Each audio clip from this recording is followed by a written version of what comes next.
సమస్తముకై అరుణోదయమున అర్పించెదను నా స్తుతి అర్పణ.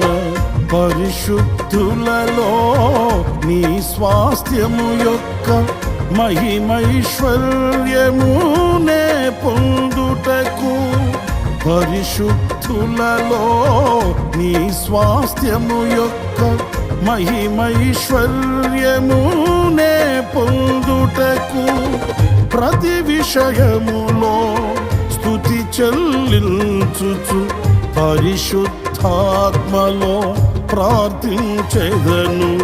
పరిశుద్ధుడా